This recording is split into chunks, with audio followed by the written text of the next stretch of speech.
Բարի երեկո, եթերում Սուրանկյունն է, որի հավատամքը ճշմարտացիությունն է, արդարամտությունն ու անկողմնակալությունը։ Ես Վայա Ղազարյանս ու գործընկերներս այդ չափանիշներով ենք փորձում հաղթել անօրինականությանը, ամենաթողությանն ու անհանդուրժողականությանը։ Հակառակ դեպքում չկա նպատակ, հետևաբար նաև գործունեություն։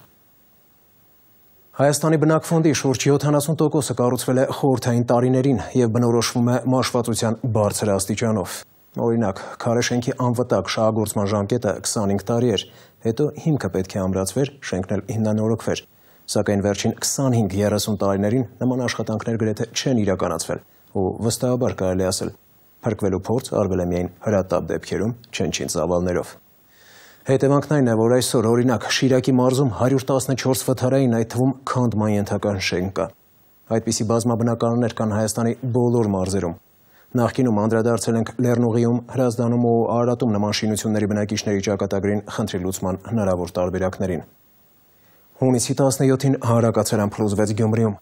Բարեբախտաբար զոհեր չեղան, բայց միթե որևէ խնդրի լուծում պետք է պայմանավորել այդ փաստով։ Կարծում եմ ոչ։ Մեր նկարանող խումբը զրուցել է հանրակացարանի բնակիչների հետ, որոնք պատմել են, որ անգամ պատկան կառույցների ներկայացուցիչներից ոմանք հրաժարվել են շենքում շրջայցից վախենալով փլուզման վտանգից։ Մինչդեռ իրենք ապրում են, քանի որ քաղաքային իշխանությունների առաջարկը տեղափոխել հյուրանոց կամ հանրակացարանի մյուս մասնաշենք, որի դեպ նույնպես վթարային է, անընդունել են համարում։ Այժմ Շուշանիկ Միրզոյանի «Տուն և հույս» ավազի վրա տեսանյութը։ Գյումրիի Անտառավան թաղամասի 26 շենքը 4-րդ աստիճանի վթարային է, քանդման ենթակա, սակայն այստեղ 10-ից ավելի ընտանիք է ապրում, ճար չունեն։ Մեկ որ այդ անձրևներից փլուզված ցիգան տեղաշարժվել է, ամբողջ նգուղը ջուր կլցվի, այն 5-րդ թարգը պանելը կորացավ, էլ տեղ չի մնացել, մենք չդիմենք։ Քրուսներ ուղարկեցինք, որպեսզի հրատապ ծրագրերի մեջ կոնե վերստեն այդ շենքը։ Սա էլ Գյումրիի Նժդեհի 7 հասցեում գտնվող հանրակացարանն է։ Գյումրու Գարեգին Նժդեհի փողոցի 7 հասցեում գտնվող երկրորդ հանրակացարանում այսօր էլ են մարդիկ բնակվում։ Նաև այս բնակարանում, որը ապակիներ ու լուսամուտ կարելի ասել, ընդհանրապես չունի։ Այստեղ լուսամուտը, այդպես իջերեր ներքև։ Դարդակ ռամկեն են փետ, ակոխել են տագը։ Հա, այստեղ ինչ ապրեմ։ Փլուզվող մասնաշենքում այս պահին մարդ չկա եւ ոստիկանությունն է հստակություն սահմանել, հետևում են, որ նորից չգան այդտեղ բնակիչները լցվեն։ Անստեղ, մի հատ ծերտամ, մի հատ ծերտամ լրիվ կթափի։ Էլը բլաճել, հա։ Համբագեմ կողմի սաղանքները։ Բնակիչներն ասում են, որ վերջին մի քանի տարում հանրակացարանի շենքը 5 անգամ փլուզվել է։ Վախեցած մարդիկ համաձայնել են տեղափոխվել թեկուզ վթարային, բայց հանրակացարանից քիչ թե շատ բարվոք կացարաններ։ Դու պետք է կոմի ծերտա, որ խելքները գալու կա։ Մենք անդադ ուզում ենք, որ ուլիցի յանը բլվի, ուլիցի յանը բլվի։ Քսելետներն այդքան խփել են, բայց մենք չենք տեսնում, ուրա բլված, որ ժողովուրդը են կոմով ասնենք, բայց չենք տեսնում, ինչի պիտի ես լենդի տակով չասնեմ։ Բայց լավ փոշի կուլ տվեցին, լավ է վախեցանք։ Այսօր շենքում 5 բնակիչ կա։ Հանրակացարանի երկրորդ մասնաշենքից տեղափոխվել հրաժարվել են, քանի որ տրամադրված կացարանները եւս 4-րդ աստիճանի վթարային են։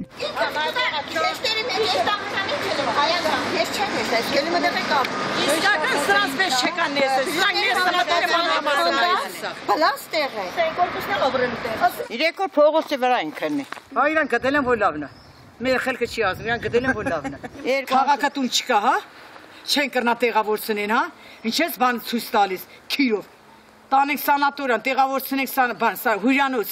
Հյուրանոցից եք հրաժարում։ Հյուրանոցը մի օր պայի, 10 օր դուք պայիք։ Եթե մենք հյուրանոց ենք, բան ոչ չի։ Հրամարեցի ուր տեղ ենք տալիս չեն։ Ախ կարգին տեղ չես տալիս։ Մենք պետք է ենք կորպուսը։ Ախպեջան, կարգին տեղ չես։ Ըստ իվանց հիմա մենք պիտի եթանք ընդեղ։ Հիմա իրենք որ այդտեղ են, այդ իրենց շենքն է, այդ իրենց շենք կողմն, իրանք ինչ են պահանջում։ Մենք ասում են թե չէ, այստեղ քանդեք, այստեղ կառուցեք, այստեղ մեզի տվեք տուն։ Իսկ ինչի համար հյուրանոց հետամ, քանի քաղաքի տները մկներն են խաղում։ Չկա քաղաքը տներ։ Գոնա որտունը 70 հատ ավարյունի շենքեր կա քաղաքի մեջ։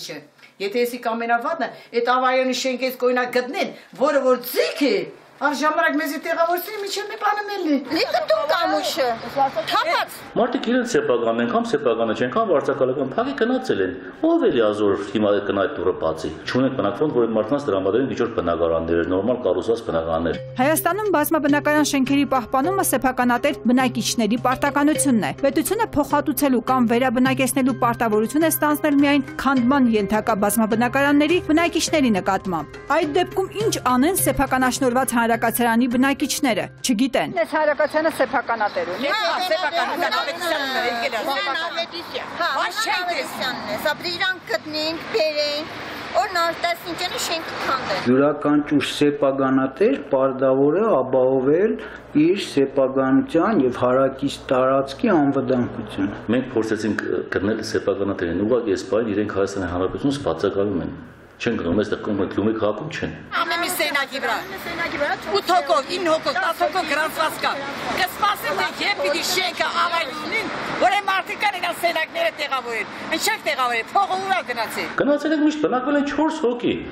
4 կանայք են բնակվել, այսինքն մեկ անձից բաղկացած ընտանիքներ են եղել։ Հիմա, երբ որ արդեն փլվել է, հիմա արդեն իրար են գալիս այնպիսի մարդիկ, ընտանիքներ, որ զարմանում ես թե լավ, դուք որտեղ եք մինչև հիմա։ Ասենք թե հաշվառված եք, բայց հիմք է տալիս մեզ, այսպեսի գիտեք բաներ կա, որ դժվար է մեզ։ Այդ հանգամանքին տեղյակ չեն եղել անգամ Գյումրու քաղաքապետարանում եւ Շիրակի մարզպետարանում։ Մասնավորեցման գործընթացին չեն մասնակցել։ Է ցավալի թե ոնց այդ շենքը սեփականատերով շենքը կամ այդ 4 աշճանի շենքը բնակիչներով ոնց են այն ժամանակ ես չեմ կարող ասել գրանց է որպես սեփականություն։ Որպես պաշտոնյա տրամաբանությամբ իհարկե ես նույնիսկ գտնում եմ, որ պայմանագրի մեջ պարտավոր էին ներառել կետեր, որոնցով քննարկվեր քաղաքացիների հետագա ճակատագիրը։ Իհարկե ոչ, եթե բնակվել է մարդ, եթե բնակվում է որևէ շենքում, հետո շենքը ոնց կարող է սեփականացնել, բնակիչը մեջը շենքը սեփականացնում ու գրանցում են կադաստրում այդ պետական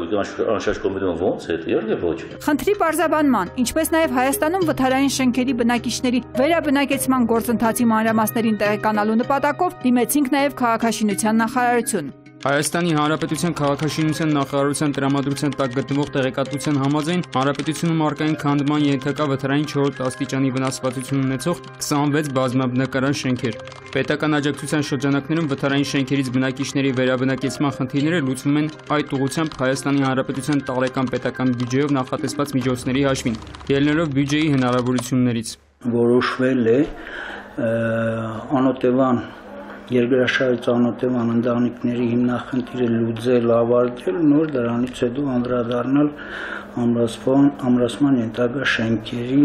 խնդրին։ Թե որքան ժամանակ ու գումար կպահանջվեն խնդրի լուծման համար, պատասխանատուները չեն նշում։ Վերջին տարիներին վթարային շենքերը գրեթե չեն ամրացվում, նշանակում է քանդման ենթակա բազմաբնակարանների թիվն աճում է ամեն ամիս։ Շուշանիկ Միրզոյան, Գառնիկ Սիրեկանյան, Սուրանկյուն։ Փոքր ու միջին ձեռնարկատերերը դեռ նախորդ տարվանից տևական ժամանակ պայքարում էին հարկային օրենսդրության փոփոխությունների դեմ։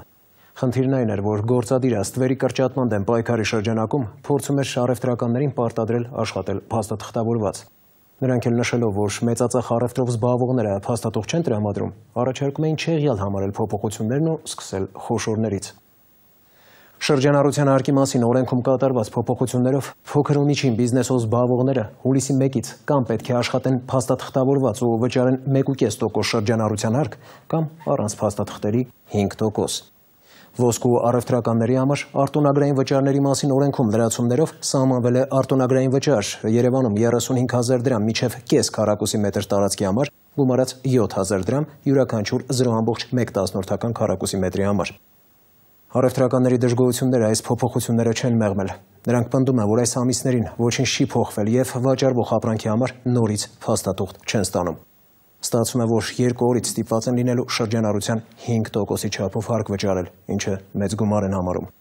Նաև հիշեցնում են, որ հարկային պարտավորություններից զատ վճարում են նաև ոսկու շուկաների տերերին, որ ոսկու առևտրի ծավալները զգալիորեն նվազել են եւ նման փոփոխությունները հերթական հարված են նվազագույնի ասած իրենց եկամտին։ Նրանք առաջարկում են հետևյալ լուծումը՝ 1.5% շրջանառության հարկ առանց փաստաթղթավորման, շրջանառությունը թաքցնելու դեպքում ՀԴՄ կտրոն չտրամադրելու համար խոշոր տուգանքներ։ Ներկայացնում եմ Սոնա Դանիելյանի «Ջրից դուրս ջրհեղեղ» տեսանյութը։ Խնդրեմ նայեք շուկայի վիճակը։ վիճակը, որտեղ ոչ մի հաճախորդ չկա, մենք օրերով առևտուր չենք անում, սակայն մեզ ամեն մի սեղանի համար 35,000 դրամ փող պետք է ամուսվի։ Մալաթիայի ոսկու շուկայի վաճառողներն են դժգոհում են ընդամենը վերջերս լրամշակված արտոնագրային վճարի մասին օրենքից, ըստ որի հուլիսի 1-ից ոսկու առևտրականները պարտավոր են ամսական 35,000 դրամ վճարել յուրաքանչյուր կես քառակուսի մետր վաճառասեղանի համար, իսկ սահմանված չափը գերազանցող յուրաքանչյուր 1/10 քառակուսի մետրի համար եւս 7,000։ Սա իհարկե Երևանում, մարզկենտրոններում այս գինը համապատասխանաբար 25 եւ 5,000 դրամ է։ Խոսքն իհարկե բացառապես ոսկու առևտրականների մասին է։ Սրանով նրանք ազատվում են նաեւ պարտադիր փաստաթղթավորման պահանջից։ Նրանք ստիպված չեն լինի եւ թաքնաշրջանառություն նրանք զարգացված կլինեն նաեւ փաստաթղթավորման խնդիրներով պայմանավորված բարդությունների։ Փորձում են 35,000 ներկայացնել մեղմ հարկատեսակ եւ գիտեք ինչպես են հավատացնում մարդկանց։ Ասենք այդ բոլոր ուրեմն պատգամավորներին ես ուղղակի հավատացած եմ։ Իրանք ասեն դու գիտեք նրանք ոսկով են զբաղվում։ Հասկացանք ոսկով են զբաղվում, բայց ոսկի առնող չկա այս երկրում։ Արթուր Պողոսյանն արդեն 12 տարի ոսկու առևտրով է զբաղվում։ Պնդում է, որ անգամ տնտեսական աճի տարիներին հարկը չի գերազանցել 11-ից 12,000 դրամը։ Նախկին այդ թվականի երկու օրվա առևտուրը չեն կարողանում ապահովել։ Եթե դա լիներ առաջներում, մենք միգուցե եւ կարողանայինք հաշտվենք այդ մտքերը, բայց այսօր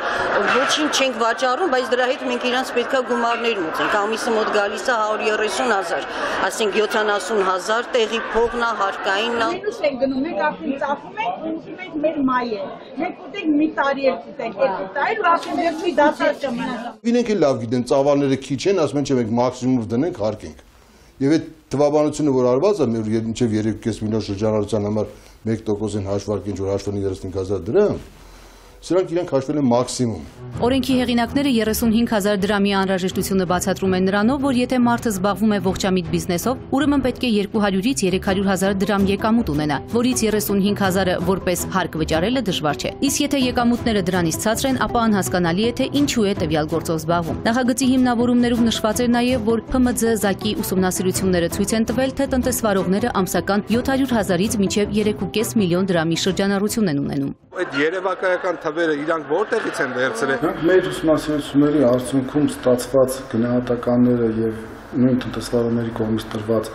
գնահատականները իրենց ամսական շրջանառության վերաբերյալ,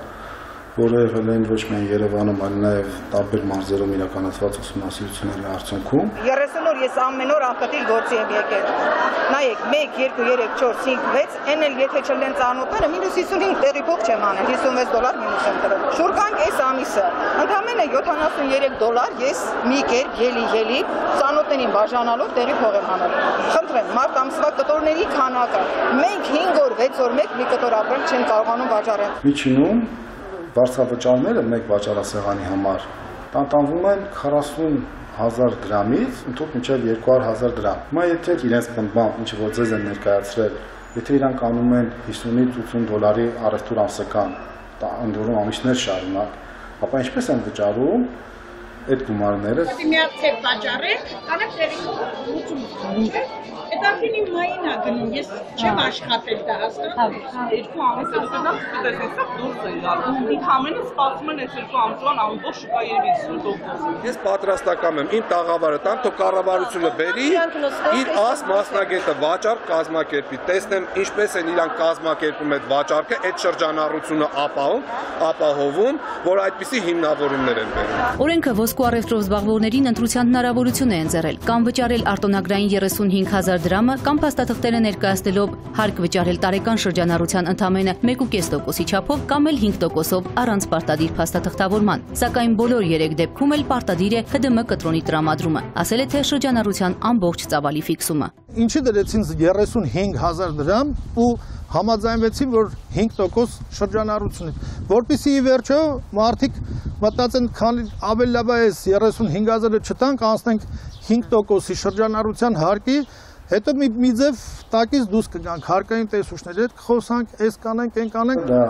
իրատեսական, արդարացի եւ միանգամայն հնարավոր գումարը վճարելու համար։ Իդեպ արդեն շուրջ 800 տնտեսվարող ստորագրահավաք է կազմակերպել դժգոհելով արտոնագրային սահմանված վճարից։ Ասել է, թե պատասխանատուների պնդումները, որ հանդիպել են գրեթե բոլոր անհաձեռ ներեցների հետ եւ նրանք գոհ են կատարված փոփոխություններից, մեղմ ասած իրականությանը չի համապատասխանում։ Հատկանշական է, որ ստորագրահավաքի մասին պատկան մարմնում իմացան մեզանից։ Հետաքրքիր կլիներ նայել եւ առավել եւս հետաքրքիր եւ օգտակար կլիներ տեսնելու թե ինչ առաջարկներ են նրանք ներկայացնում կամ ինչ պահանջներ ունեն, որտեղ անդադ ուզել որ հարկ չվճարել կամ որևէ վճարներ չտալ ձեռնարկատիրական գործունեությունից, դա սկզբունքորեն սխալ է։ Մենք դեմ չենք պետության հարկ վճարելուն։ Այդ հարկերը պետք է լինեն խելամիտ սահմաններում, որպեսզի մենք էլ կարողանանք այդ հարկերի բեռի տակից դուրս գանք եւ կարողանանք մեր ընտանիքները մինիմալ չափով ապահովենք։ Բիզնեսն էլ պահենք այն մակարդակի, որ թող չավելանա, գոնե չնվազի։ Մենք օրինակ առաջարկում ենք շրջանառության 1% առանց փաստաթղթավորման կամ այդ հաստատակը 35000 թիվը, որ իրանք վերցրել են, դա օդից վերցրել գոնե ես ասում եմ եկամուտ չլիներ պայում գոնե 5000 դրամի կարգով այս 50 սանտիմետրա մի մարդ որ կայնում է ու այսպես աթոռը չի տեղավորում 5000 դրամի կարգով սահմանեն մարդիկ այսօր կարանան իրանք սոցիալական հարցերը մի կերպ յոլա է տան։ Նույն է պատկերը նաև շրջանառության հարկ վճարողների համար։ Տարեսկզբի բողոքի ակցիաները թեև հետաձգեցին օրենքի կիրարկման ժամկետը եւ շրջանառության շեմը 58.35-ից հասցրին 115 միլիոնի, սակայն իրականում ստացվեց այնպես, որ 3.5% շրջանառության նախկինում գործած հարկը ոչ թե նվազեց մինչև 1.5%, այլ բարձրացավ հասնելով 5%-ի, քանի որ ինչպես տնտեսվարողներն են պնդում, միևնույնն է իրենց ոչ ոք փաստաթուղթ չի տրամադրելու։ Հուլիսի 1-ից պետք է ինչ խփեցին 5% պետք է մուծեն, չէ՞։ Հետո է մաշկի վրա երևալու, հա, որտեղ ես փաստաթուղթ չեմ կարող, ասում ես դա կարող եմ բեր ցույց տուր։ Մենք առևտուր չենք անում, բոլորն է պետք է գործազուրկ դառնան։ Սոնա Դանիելյան, Գառնիկ Սիրեկանյան, Սուրանկյուն։ Ասում են լավատեսը բնավ նա չէ, ով երբեք չի տառապել, այլ նա, ով հուսահատություն է ապրել եւ հաղթահարել։ Խեովաշ ճակատագրեր էջի այսօրվա հերոսը 10-ամյա Արամը բարեբախտաբար խոր հուսահատություն չի ապրել, բայց եղածը փորձում է հաղթահարել հանուն հիվանդ մոր եւ քրոջ։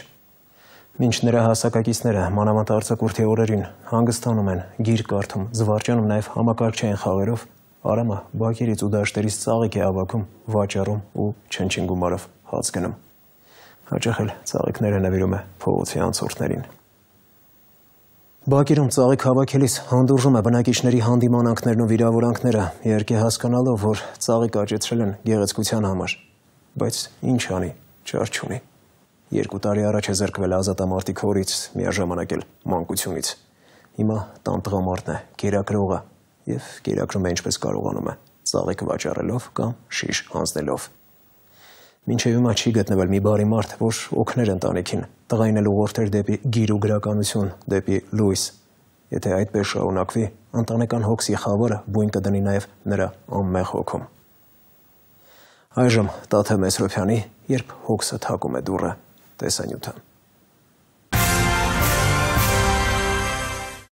Հերթական ահազանգը նոր-նորքից էր, բնակիչները տեղեկացրել էին 10-ամյա Արամի մասին, որին երբեմն նմանեցնում են Կարաբալայի հետ։ Ազատամարտիկ հորմահից հետո արդեն 2 տարի տղան ծաղկաշատ բակերից, դաշտերից ծաղիկներ է հավաքում, շուկայում կամ դռնեդուռ թակելով վաճառում, որ հիվանդ մորն ու քրոջը գոնե հացով ապահովի։ Հաճախ էլ ծաղիկները նվիրում է։ Առաջին ծաղիկը ես հավաքեցի մեր բակի կողքի այգիից։ Ես տարա վաճառեցի 200 դրամով։ Այդ 200 դրամով ես գնացել եմ համար ուտելու բան եմ արել։ Հորմայից հետո երեխեքը սովի էին մատնված, չգիտեինք անգամ ցամաքած չկար, գործարանի ցամաքածը չորբերում էի, պարիտ էի անում, որ փափակի երեխեքը ուտեն։ Ցավալի է, որ փոքր աղբերը տակնում փոխավանքում, դաշտատում եմ պերիկո կոնտամիկը բայ, որ քեզից փոքր է, ոչ թե մեծը, որ ինքը իր մանկությունը դրա վրա է վատնում, չի կարող ուրախանցնի։ Մայրը վատառողջ է, հարևանները նրա համար հաճախ շտապօգնություն են կանչում։ Անգամ այս վիճակում կանաչի վաճառելու փորձեր է արել, սակայն չեն թույլատրել։ Ամուսնու մահից հետո, որը պատերազմի ժամանակ կոնտուզիա է ստացել, նրա հասանելիք նպաստը կտրել են, ասելով, թե մահվան պատճառը բոլորովին էլ ստացած վերքերը չեն։ 13 թվականի մայիսի 29-ին երբ որ ամուսինս մահացավ, թաղումից հետո երեխեքը շոկի մեջ էին։ Ու ոչ թոշակ էինք ստանում, ոչ նորմալ անեց գումար չէր մտնում, այդ թոշակն է կտրեցին մեր վրա,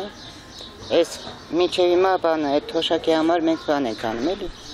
պայքարում ենք ու ասում են մեկ գնում եմ ասում են վաճառական կապը չկա, եթե վաճառական կապը չկա 15 անգամ օպերացիա է եղել։ Բայց տոշակը որ չկա, ես ամենամեծ երազանքս է որ այդ ստացվի։ Արամի հետ զրուցելիս նկատեցինք, որ վախվորած էր քայլում եւ շշուկով պատմում Արորիայի մասին։ Մոր եւ քրոջ օրվա ապրուստը հոգալու համար մանկությունից իրեն զրկած այս պատանուն ծաղիկ հավաքելիս եւ վաճառելիս հաճախ նեղացնում են։ Քույրը պատմում է, որ վերջին դեպքից հետո Արամը վախեցել է եւ ծաղիկ հավաքելու չի գնացել, բայց օրեր առաջ չդիմանալով քաղցին, նորից արցունքն աչքերին սկսել է ծաղիկներ հավաքել։ Եղբայրս վերջերս լացելով եկավ տուն, ես հարցրեցի ինչ ա եղել, ինքը ասաց ես ծաղիկ էի վաճառում ու ինչ որ տղաներ եկան ծաղրեցին, ծաղիկները շպրտեցին ու գնացին։ Ու հետո ես լացելով եկա տուն, որովհետև գումար չբերեցի, որ հաց չկար առնելու, գումար չբերեցի, որ հաց առնեի։ Ես էլ ասեցի մի նեղվի, ոչինչ, այդ կանցնի կգնա։ Ինքը դրանից հետո մի քանի օր անցավ տուններ ու այդ վաղից որ ինքը չի կարողանալ ծաղիկ վաճառել, որ իրան կծաղրեն, վախեցավ, ոչ թե վախեցավ, նեղվեց, էլի, որ իրան ծաղրեն ու մի քանի օր չվաճառեց, բայց հետո անցավ որոշ ժամանակ ինքը նորից վաճառում էր։ Շատ սոված էինք մնացել, որը 2 օր առաջ էր։ Արամը նաև լավ վերաբերմունքն է հիշում։ Անցորդները հաճախ գումարը տալիս են, բայց ծաղիկ չեն վերցնում։ Կամ մարդիկ իրենց այգու ծաղիկները հավաքում են եւ տալիս, որ վաճառի։ Իսկ երբ ծաղիկները չի վաճառվում, նա անցորդներին է նվիրում, որ այդ կերպ ուրախություն պատճառի։ Պատահում է, որ չի հաջողվում ծաղիկ հավաքել, այդ դեպքում էլ փորձում է շիշ հավաքել։ Իսկ երբ դա էլ չի լինում, պտղատու ծառներից չի իջնում, մինչև քաղցը չհագեցնի։ Դաժե պրովուրկա է եղել, որ ասենք հավաքել է տարի հանցնելա, որ գոնե այդ օրը սոված չմնա։ Սեզոնը բացվել է, երեխան սաղարը թթի ծառերի վրա է։ Էծևի է իրան կոտրում։ Բայց թե ձմեռն էլ շատ ահավոր է։ Բակում Արամի հետ հասակակիցները գրեթե չեն շփվում։ Դպրոցում էլ զերծ չի մնում վիրավորանքներից ու ծեծից։ Դպրոցում եղել է, որ ինձ ասել են դու ծաղիկ ես հավաքում, մենք այդ գործում ենք, դու վատ ես ապրում։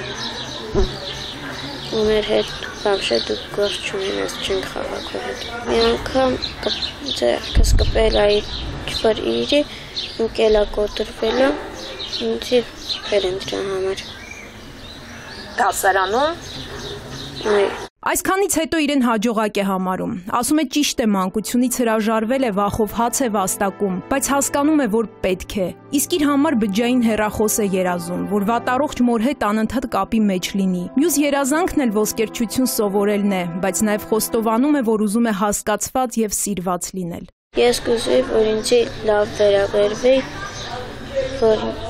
հետ խաղային կամ խոսային, շփվեին։ Դա քեզ ինչ կտար։ Կտար ուրախություն, երջանկություն ու հանգիստ կապրեի։ Ինքը իր մանկությունը թողել է, ուզում է իր ընտանիքին օգնի, իսկ ես ուզում եմ, որ եթե ես ոչինչ չունենայի, բայց կուզեի, որ իր մանկությունը անցներ ուրախ։ Կյանքում կան գրված եւ չգրված օրենքներ։ Եթե գրվածի դեպքում պատասխան ես տալիս կոնկրետ արարքի կամ սխալի համար, չգրվածի դեպքում չես հասկանում, որ մեղքի։ Մարդուն թուլացնող փորձություններից մեկը քաղցն է, անգամ նոր ձևավորվող պտուղը քաղց է զգում, եւ լույս աշխարհ գալուն պես մոր կուրծքը փնտրում։ Ու այնքան ժամանակ կախված մնում ծնողից, քանի դեռ քաղցը ծնողն է հագեցնում։ Իսկ երբ դեռևս անչափահաս տարիքում զրկվում է կերակրող ձեռքերից, ստիպված զոհաբերում է մանկությունն ու վաստակելու փորձեր անում, ինչպես այս տղան։ Հաճախ ենք ականատես եղել, որ հաց վաստակելու հարցում պատանու ձգտումն ավելի մեծ է, քան ծնողի։ Գուցե հենց այն պատճառով, որ փոքրերը քաղցին ավելի դժվար են դիմանում։ Ու ցավալին այն է, որ այս փխրուն ձեռքերի վաստակը ընդհանրապես գոյության պայքար է։ Տաթև Մեսրոպյան, Զորաբ Քարամյան, Սուրանկյուն։ Թողարկման երկրորդ հատվածում դիտեք։ Տուգանվել է ուղակի գլուխն ազատելու համար։ Իսկ գիտեք ինչ որ մի խարտախություն կա։ Հաջողվել է դատարանում ապացուցել։ Հաշվի կալանք է դրված, որտեղ չեմ կատարել։ Հանճար պետք չէ լինել դրանք գործարկելու կանոնները յուրացնելու համար։ Տվյալ սարքերը ճիշտ չեն կիրառվել։ Սկսում ենք արագություն գերազանցողներին ֆիքսելու օպերացիա։ Ոնց եք տարբերում որը որինն է։ Այդպես չեք կարող տարբերել։ Իսկապես ճիշտ ռեժիմով աշխատեցվի։ Անպայման պահանջեք օրինախախտումը փաստող տեսագրությունը։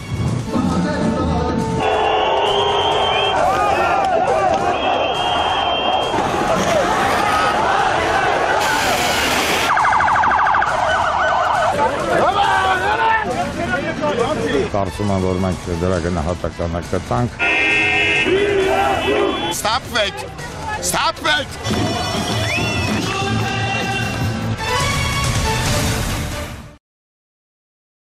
Սուրանկյուն վարորդների բողոքները հատկապես վերջին ժամանակահատվածում հաճախակիացել են։ Ըստ այդմ, ճանապարհային ոստիկանների մեքենաներում տեղադրված արագաչափերի սխալ աշխատանքի պատճառով չհիմնավորված տուգանքներ եմ ուզում։ Այսինքն չեն գերազանցում արագությունը, սակայն արագաչափը ֆիքսում է հակառակը։ Պարզ թվացող խնդիր, բայց միայն առաջին հայացքից։ Պարզվում է վարորդների բողոքը անհիմն չէ եւ ունի կոնկրետ հասցեատեր։ Տեսեք, ճանապարհային ոստիկանության մեքենաներում տեղադրված Iskra 1D տեսակի արագաչափերը ունեն աշխատանքի երկու ռեժիմ՝ ստացիոնար եւ շարժման մեջ։ Դրանք արագաչափերի վրա պատկերված են համապատասխանաբար S եւ D տառերով։ Ստացիոնարի դեպքում սարքը պետք է գտնվի դադարի վիճակում ու պարզապես չափի իր տեսադաշտում հայտնվող մեքենաների արագությունը, իսկ շարժման մեջ ռեժիմի դեպքում, երբ ճանապարհային ոստիկանության ու արագաչափի կողմից դիտարկվող մեքենաները շարժվում են իրար ընդառաջ, սարքը տեսնում է դրանց հարաբերական արագությունը, որը հավասար է երկու մեքենաների արագության գումարին։ Այդ դեպքում արագաչափը նաև հաշվարկում է պարեկային մեքենայի արագությունը եւ այն հանում ընդառաջ շարժվող մեքենայի արագությունից։ Սակայն կան անբարեխիղճ տեսուչներ, որոնց մեքենայի սարքը աշխատում է ստացիոնար ռեժիմով եւ շարժվում պոտենցիալ զոհերին ընդառաջ։ Այս դեպքում արագաչափը ճանապարհային ոստիկանության շարժվող մեքենան ընկալում է որպես կանգնած եւ իրեն ընդառաջ եկող մեքենայի արագությունը ընդունում է որպես բացարձակ արագություն, այլ կերպ ասած, զոհի արագությանը գումարվում է նաեւ պարեկայինի արագությունը։ Կարծում եմ, հասկացաք։ Ու քանի որ երկու ռեժիմի դեպքում էլ համապատասխան տառ է հայտնվում արագաչափի վրա, ոստիկանությունը բողոքների դեպքում կարողանում է ձայնագրություններով ստուգել, թե արագաչափը այդ պահին որ ռեժիմով է աշխատել։ Այնպես որ, եթե նման բան եք կասկածում, կարող եք պնդել, որ ձեզ խաբում են, չստորագրել խախտման արձանագրությունը եւ անգամ չտուգանվելու դեպքում բողոք ներկայացնել ճանապարհային ոստիկանություն անբարեխիղճ տեսուչի դեմ։ Ներկայացնում եմ Նելի Հարությունյանի «Մարդու գործոնը ողջ լինի» հետաքննությունը։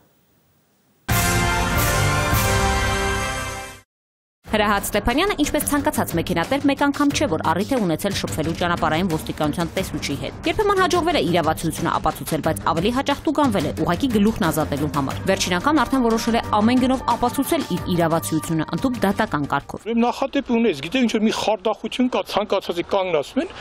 ուրեմն թիվը ֆիքսած նույնն է մնում փաստորեն ամբողջ օրվա ընթացքում։ Իսկ մեքենաների հետ տեսած ձայնագրությունը այնա ինչ որ կա։ Սեքսուալիստ մեքենա գնում, մոնիտորի վրա գրված էր 48։ Հետո մեքենա գալիս, այդ թիվը փոխում է 66։ Ասում է քո արագությունը։ Ինչ որ չկարողացան դատարանում ապացուցել, ոչ մի ձև չեն կարող ապացուցել։ Հրահատ Ստեփանյանին հաջողվել է դատարանում ապացուցել, որ ոչ մի արագության գերազանցում թույլ չի տվել, բայց անակնկալները դեռ շարունակվել են։ 14 թվականի նոյեմբերի 6-ին վճիրն եմ ստանում արդեն, դատարանը վճիրը կայացնում է 8-ից, բայց այս տարվա 15 թվականի մարտի 2-ին բանկերից տեղեկանում հաշվի վրա կալանք է դրված, որովհետև չեմ կատարել ենթադրյալ խախտման մուծումը եւ հնկապատկված չափը։ 12 դատական գործ ունենք շահած այդ հարցում։ Աքիլես կազմակերպությանը նշված խնդրով դիմող վարորդների թիվը օրորի ավելանում է, շահած գործերը եւս։ Որ դեի վրա դրվում է, այսինքն շարժման մեջ գտնվող,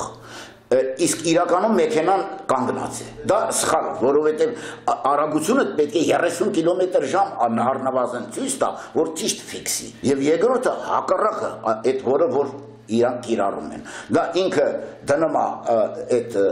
ստացիոնարի վրա, բայց շարժման մեջ է գտնվում։ Այդ դեպքում արագությունները իրար գումարվում է, այսինքն եթե վարորդը խոսքի համար երթևեկում է 60 կմ/ժ արագությամբ, իրանք երթևեկում են 10-ից 15-20 արագությունով, սես դանդաղ գնում են, եւ այդ 10-15-ը գումարվում է եւ ինքը իրան ցույց է տալիս, որ 75-ով է, ասում այ թիվը տես։ Եթե որ տեմպի տակ եք նայում, այդ ոչինչ չեք կարող նկատել։ Ինք դրա վրա էլ աշխատում են իրենք։ Կամ իրանք չգիտեն ոնց է դա օգտագործում, կամ իմանալով անում են այնպես, որ ավելի մեծ թիվ գրվի։ Սարքերը տեխնիկական տվյալներով նախատեսված չէ չափումներ իրականացնել կորացումով ճանապարհներին։ Միանշանակ կիրառում են, որովհետև դա ճակերտավոր ասած իրենց ձեռնտու է, որովհետև արագությունը առավել է ֆիքսվում, քան իրականում կա։ Ճանապարհային ոստիկանությունում վստահեցում են, որ մեքենաներում տեղադրված սարքերը բարդ չեն եւ հանճար պետք չէ լինել դրանք գործարկելու կանոնները յուրացնելու համար։ Բոլոր տեսուչներն էլ սարքի աշխատանքային ռեժիմների առանձնահատկություններին քաջատեղյակ են։ Ոստիկանության բոլոր ծառայողները իրազեկված են, տեղյակ են, ուսուցանվել է նրանց ցարկերը կիրառելու կարգը եւ բնականաբար այն կիրառում եւ օգտագործում են համապատասխան տեխնիկական բնութագրի։ Ոստիկանությունում սակայն չեն ժխտում, որ եղել են թյուրիմացություններ, գործիքը սխալ կիրառելու փաստեր։ Պարզվել են, որ տվյալ սարքերը ճիշտ չեն կիրառվել, ինչի արդյունքում այդ կիրառման հետևանքով կայացված վարչական ակտերը բեկանվել են կամ համարվել են անվավել։ Շրջայցի ընթացքում փորձեցինք ծանոթանալ Իսկրա 1 արագաչափի աշխատանքի նրբություններին եւ գործնականում համոզվել, որքանով են վարորդների մտահոգությունները տեղին։ A ռեժիմը եւ P ռեժիմը։ P ռեժիմը ռուշնոյնա, անստամաննա, ավտոմատնա, ընթացքի ժամանակ ռեժիմը ուրեմն լինում է կանաչ ֆոնի վրա, իսկ կանգնած վիճակում կարմիր ֆոնի վրա։ Իսկ այս կողքը ունի կոճղակ, որը սեղմում ենք, որը ցույց է տալի համընթաց երթևեկող մեքենայի արագությունը եւ հանդիպակաց եկող մեքենայի արագությունը։ Համապատասխան կարգավորումներից հետո սկսում ենք արագություն գերազանցողներին ֆիքսելու օպերացիան։ Դնում ենք դինամիկ ռեժիմ, այսինքն որ մենք ընթացքի ժամանակ կարող ենք արագություն չափել։ Վարորդի մեծամասնությունը պայքանդում է, որ այդպիսի ռեժիմ չկա, բայց մենք իրենց բացատրում ենք, ասում ենք, որ տվյալ սարքը, Իսկրա 1 արագաչափ սարքը, այդ հնարավորությունը մեզ տալիս է, որպեսզի մենք կարողանանք այն 4 ռեժիմով աշխատացնել։ Ստատիկ, դինամիկ, ավտոմատ եւ մեխանիկական։ Արագություն գերազանցողներին սարքն իհարկե որսում է, բայց գոնե մեզ համար դժվար էր տարբերակել հատկապես որ մեքենայի արագությունն է ֆիքսվում։ Այն համարանիշ կամ մեքենայի այլ տվյալ մոնիտորի վրա չի արձանագրում, այնպես որ տեսուչները մոտավորապես աչքաչափով կամ 6-րդ զգայարանով են որոշում օրինախախտին։ 53 կմ/ժ Mercedes-ի արագությունն է, 61 կմ/ժ այն դիմացին է։ Բայց ո՞նց եք տարբերում որը որինն է։ Այդպես չեք կարա տարբերենք, եթե ես արդեն նայելով զգում եմ, որը որինն է, ցույց է տալի, նկարով արդեն զգացում է, էլի արագնացողը որն է։ Այս այսով էր 77, ընդ դիմացի գնացող այն մեքենան է։ Այն ջիպը, այնա, նայեք տորնս տվեց, այն իր արագությունն էր։ 77 իրանն է եղել, 63 մերն է եղել, նայեք, մերն էլ է ցույց տալի, որ մենք տվել բայն ինչ արագությունով են գնում, որ ինքը այդքան արագ է եկել, որ վարորդները չասեն, Էդի ձեր արագությանը գումարվեց մեր արագությունը դրա համար այդպես թիվ ստացվեց։ Հիմա դրել եմ ստատիկ ավտոմատ, ցույց է տալի դիմացից եկողներինը։ 70 ինկասացիայի մեքենան է ու 75։ Բայց ո՞նց իմացաք, որ ինկասացիան է։ Ինքն էր արագ գալի տվել բան։ Եթե մեր մեքենա արագությունն է ֆիքսում, այդ թվի տակը պետք է մեքենայի համարը գրվի։ Այդ դեպքում չկար ոչ մի համար։ Կոնկրետ նայել եմ, դրանց հետո կանգնացրել են ուրիշ բանով, ասեմ գնանք նայենք, գնացեն նայել ենք, իսկապես իմ արագությունը 69-ը, տակը գրած իմ պետհամարանիշը։ Ասիկ այն ռեժիմն է, որը ֆիքսում է կոնկրետ իմ ձեր մեքենայի արագությունը։ Մենք համապատասխան ռեժիմ ենք կիրառում, դինամիկ ռեժիմ, որը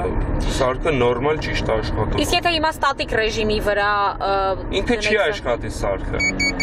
Կանգնած մեքենային 83 կմ/ժ տալի 140, որ հնարավոր չէ 140 գալ։ 133։ Մեզ կդնեմ ճիշտ ռեժիմ, կկանգնեմ, նոր կֆիքսեմ, կտնեմ 75։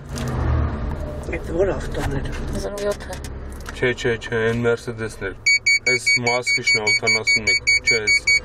Այսպիսով, եթե ընտրված է ճիշտ աշխատանքային ռեժիմ, սարքն աշխատում է ըստ նախատեսվածի։ Մնում է, որ իսկապես ճիշտ ռեժիմով աշխատեցվի։ Տառապանքով փորձ ձեռք բերած վարորդները խորհուրդ են տալիս իրենց իրավիճակում հայտնվելու դեպքում հետևել 3 հիմնական կանոնի։ Պահանջեք, որպեսզի տեսուչը անպայման արձանագրի գերազանցված արագությունը, շեշտեք դրա հետ ձեր անհամաձայնությունը եւ անպայման պահանջեք օրինախախտումը փաստող տեսագրությունը։ Նման դեպքերում որպես կանոն տեսուչները ինքնական վերադարձնում են փաստաթղթերն ու մաղթում բարի ճանապարհ։ Իդեպ խախտումը փաստող տեսագրության տրամադրումը հաճախ առանձին գլխացավանք է դառնում։ Չգիտես ինչի, այն պահին, երբ որ արագությունը ֆիքսվել է, վարորդը գրում է իր համաձայնությունը, այնուհետև հանց հաջորդ օրը պահանջում ես գործի նյութերը, գրում են տեսանյութը չի պահպանվել։ Իդեպ Աքիլեսին դիմաց վարորդների մեծ մասը խոստովանել են, որ արագության գերազանցման ներկայացվող փաստի հետ համաձայն չլինելով հանդերձ, այնուամենայնիվ տուգանվել են։ Տեսուչը լավության կարգով առաջարկել է ավելի մեղմ տուգանքով գլուխն ազատել, այսպես ասած, բարիշել են չամրակցվելու համար տուգանքի արձանագրումով։ Հիմնականում ամրակոտյով են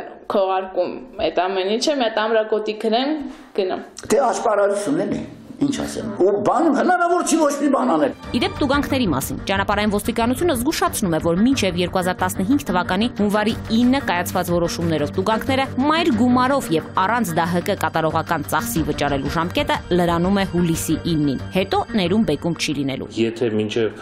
2015 թվականի հունվարի ունեցել են եռապատկված, հինգապատկված տուգանքների չափեր, ապա այդ չափերը նորից կվերականգնվեն եւ պարտավորություն կլինի վճարելու արդեն եռապատկված, հինգապատկված տուգանքների չափերը։ Հունվարի 9-ից հետո ընդունված վարչական ակտերը վճարվում են 30-օրյա ժամկետում, 30-օրյա ժամկետում չվճարվելու դեպքում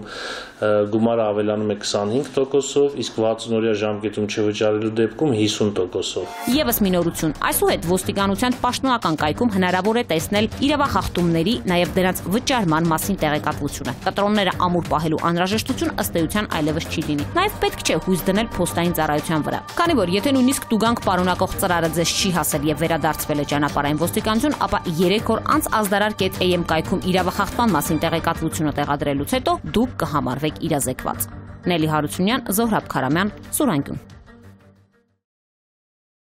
Ժողովրդավարությունը արձանագրում է հերթական հաղթանակը։ Քաղաքացիական հասարակությունը կարողանում է պահանջները հստակ ձևակերպել հավատարիմ պայքարի քաղաքակիրթ ձևերի։ Կարծես հաջողվում է, որովհետև ցույցերը ուղղորդում եւ ղեկավարում է քաղաքացիական հասարակությունը, կուսակցականությունը պահանջված չէ, իսկ հիմնական պահանջը չի ստանում քաղաքական երանգ։ Առանձնապես գնահատելի է հասարակական եւ մշակութային գործիչների, հայ եկեղեցու սպասավորների մասնակցությունը։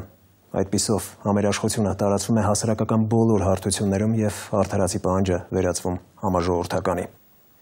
Օրինաչափ ու սպասված էր նաեւ շահագրգիռ կողմերի արձագանքը։ Մի կողմից էլեկտրաէներգիայի թանկացման պահանջ ներկայացրած ընկերության շահերի պաշտպանի դերում հայտնված ռուսական ԶԼՄ-ներ, մյուս կողմից հայկական ժողովրդավարական ձեռքբերումների վերաբերյալ ԱՄՆ դեսպանատան ու եվրոպական կառույցների հայտարարություններ։ Սա վկայում է, որ մեր երկիրը համաշխարհային տարաբնույթ հետաքրքրությունների թաթերաբեմում է։ Սակայն երիտասարդ ցուցարարները հաստատակամ ու կազմակերպված բացառեցին ավելորդ շահարկումները։ Եթե նրանք երբևէ դառնան քաղաքական գործիչներ, կարող են էականորեն փոխել ուժերի հարաբերակցությունն ու պետության որակը, խաղաղ եւ հավասարակշռված գործիքների միջոցով պաշտպանել պետության ու քաղաքացու շահերը։ Արդեն կարելի է արձանագրել, որ հրապարակային խաղաղ պայքարի նոր մշակույթը արմատավորված է։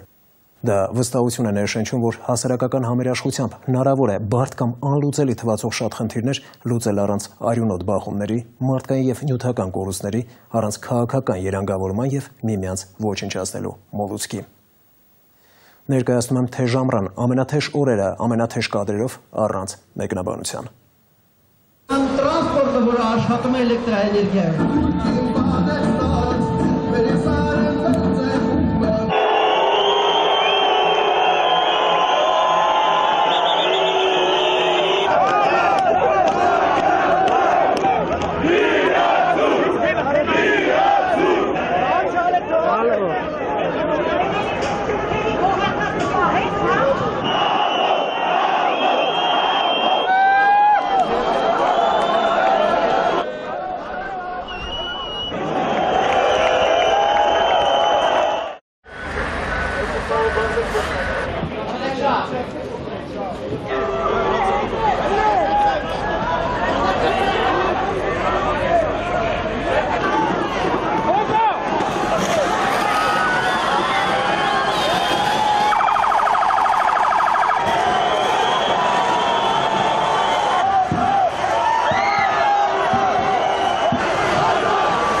Oka! Ari!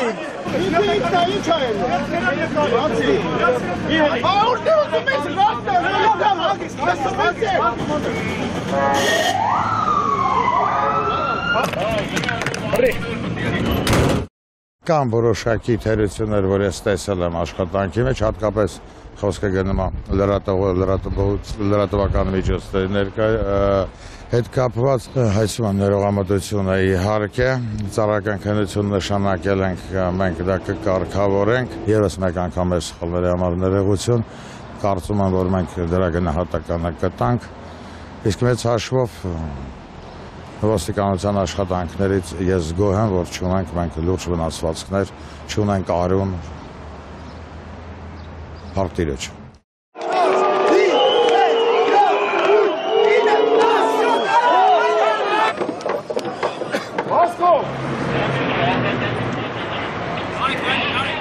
Ճակուվան, մերս ես բացմատում։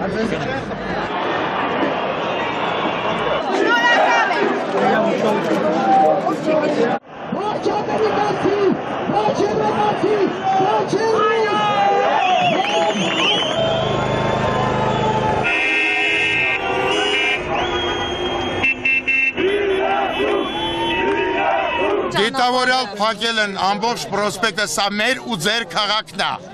Մեր ու ձեր քաղաքը ստապվեք, ստապվեք։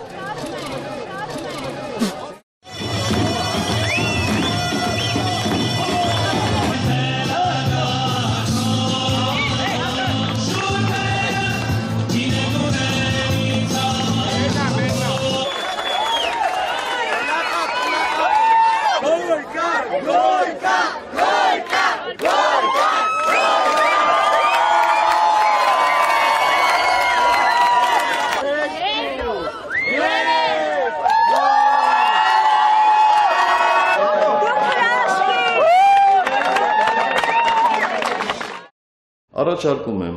ընտրել աշխարհում էներգետիկայի ոլորտում մեծ փորձ ունեցող եւ մեծ հեղինակություն վայելող որևէ միջազգային խորհրդատվական ընկերություն, եթե հարկ կա, այդ ընտրության ժամանակ ներգրավենք նաեւ բողոքի ակցիայի ակտիվ տղաներից մի քանիսին եւ այդ ընկերությանը հանձնարարենք աուդիտորական ընկերության ներգրավմամբ պատասխանել հետեւյալ հարցերին. 1. Ինչքանով էր հիմնավորված սակագնի բարձրացումը եւ 2. Սակագնի չբարձրացման դեպքում ինչպիսի վտանգներ են սպառնում էներգետիկ համակարգին։ Համոզված եմ, սակագնի բարձրացումը չեղյալ հայտարարելը ծայրահեղ վտանգավոր է։ Ուստի միջև եզրակացության կազմումը այդ ընկերության կողմից կառավարությունը իր վրա կվերցնի սակագնի բարձրացման ամբողջ բեռը։ Անշուշտ, մենք ընթացող ծրագրերին կամ սոցիալական ծախսերին չենք դիպչի, այլ գումարներ կգտնենք անվտանգության հետագա ամրապնդման համար նախատեսվող միջոցներից։ Իհարկե, մեր անվտանգության խնդիրները հեռու են լուծված լինելուց եւ սա մեղմ ասած, բայց կասկածամտության եւ անվստահության այն մթնոլորտը, որ այսօր կա, ես նույնպես անվտանգության խնդիր եմ համարում եւ շատ կարեւոր խնդիր, դա լուծել է պետք։ Իսկ եթե եզրակացությունը հաստատի սակագնի ավելացման հիմնավորվածությունը, ապա այդ պահից սպառողներն առանց որևէ կասկածի հիմքերի կսկսեն վճարել այդ սակագնով։ Եթե եզրակացությունը հաստատի սակագնի ավելացման անհիմն լինելը, ապա կառավարությունը քայլեր կձեռնարկի բաշխիչ ցանցերից ավել վճարված գումարը հետ գանձելու եւ թերացած պաշտոնատար անձանց պատասխանատվության կանչելու համար։ Այս պայմաններում դեռևս մի քանի ամիս առաջ կառավարության կողմից սկսված աշխատանքը բաշխիչ էլեկտրական ցանցերի սեփականատիրոջ փոփոխության առումով հաստատուն համոզմունք կդառնա, չբացառելով նաև այն պետությանը վերադարձնելու եւ մրցակցային կառավարման հանձնելու տարբերակը։ Թող որևէ մեկի մտքով չանցնի, թե սակագնի բարձրացման խնդիրների հետ կապված մեր երկրում կան հակադիր կողմեր։ Թող որևէ մեկի մտքով չանցնի, թե կան մերոնք եւ ձերոնք։ Դա անհեթեթ է այնքան, որքան վտանգավոր է։ Ես ուզում եմ նաեւ դիմել բողոքի ձայն բարձրացրած մեր երիտասարդներին։ Սիրելիներս, Մի վախեցեք նոր պատասխանատվություն վերցնել եւ քայլերի մշակման իրական գործընթացին մասնակից դառնալ, դրանով իսկ նվազեցնելով կասկածամտությունը մեր հասարակության մեջ։ Այսպիսի քննարկումներ մենք ունեցել ենք տասնյակներով, դրանց ձեզ մասնակից դարձնելուն երբեք դեմ չենք։ Գործընթացի վերջում բոլորը բավարարված ու հասկացված են լինելու։ Ուրեմն եկեք լուծենք խնդիրը եւ եկեք այնպես անենք, որ ընթացքում որևէ փորձություն չբերենք մեր գլխին, չափն անցնել որևէ դեպքում չի կարելի։ Ոստիկանությունը ի վիճակի է լուծել ցանկացած խնդիր, բայց դա մեր նպատակը չէ։ Եվ Աստծո սիրուն, հերիք է կատվածարը անեք քաղաքի կենտրոնը։ Պատասխանատվության բեռը բոլորիս ուսերին գնալով միայն ավելանալու է։ Անցեք ավելի հանգիստ միջոցների, ազատեք Բաղրամյան պողոտան եւ օգնեք լուծումների փուլում եւ դրանց հանդեպ վստահության ամրապնդման հարցերում։ Կհանդիպենք քիչ անց։ Պատասխանը դրական է, մարդու մոտ կա միակ վարակ։ Կինը կարող է դեղորայք ընդունելով առողջ երեխա ծնել։ Ես նման թեմայով իմ ամուսնուհիհետ չեմ կարող խոսել։ Ընկերների հետ մեկնել է Ռուսաստան աշխատելու։ Նա աղջիկայի ծանոթացա։ Երիտասարդի առողջական վիճակը վատանում է։ Պատմել եմ ասա, որ վարակվել եմ։ Կաշկ է, որ նա դեղեր ընդունելով սկսել է ուշքի գալ։ Պարզվեց, որ իր մոտել տանեն բան։ Առանձնահատուկ ուշադրություն են դասում կնոջ մասնագիտության վրա։ Աշխատում են սննդի օբյեկտում։ Վարակված երեխաները։ Նրանց թիվը մոտ 37 է։ Կասկած բնականաբար երեխան ունի։ Հետազոտել են երկամյա դստերը, Յանային, որը եւս վարակված է եղել։ Սրա արածը գյադայություն է։ Զոր չլինելը միայն երջանիկ պատականության արդյունքն է։ Մի քիչ հետ կանեք։ Ով կիմանար, որ բարդաչոքում զենք է կրում։ Քնիչ, արի է։ Հենց դրանք են փրկել երիտասարդի կյանքը։ Երկու վիժված փորձել էին թալանել տրաբուսը։ Նոր աստղը կվերածներ մարած աստղի։ Տեսանելի էր մայրաքաղաքի տարբեր վայրերից։ Դեպքից 2 օր անց երեխան վերակենդանացման բաժանմունքում մահացավ։ 23-ամյա Մեհեր Գալստյանը տեղում մահանում է։ Նույն վայրն է, սակայն հետևանքներն ավելի դաժան։ Վստահ ենք, որ հաջորդիվ ներկայացվող տեսանյութը կարող է մեծ աղմուկ բարձրացնել եւ խոճապ առաջացնել, սակայն այլ ելք չունենք, քանի որ եթե այդ մասին չբարձրաձայնվի, հետևանքները կարող են չափազանց վտանգավոր եւ աղետալի լինել։ Խոսքը Հայաստանում միավարակակիրների մասին է։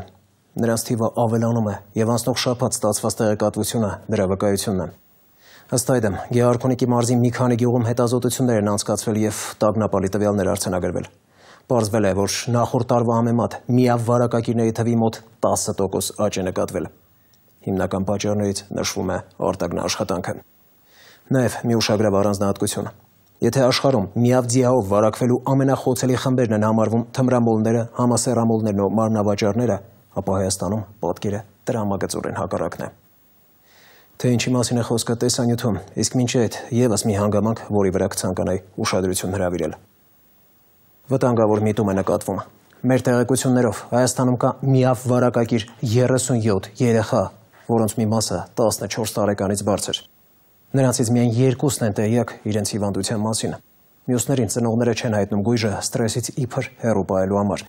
Սակայն այդ երեխաները մոտ ապագայում ընտանիք են կազմելու, ու ընտրյալը տեղյակ չի լինելու հիվանդության մասին, իսկ երբ տեղեկանը արդեն ուշ կլինի։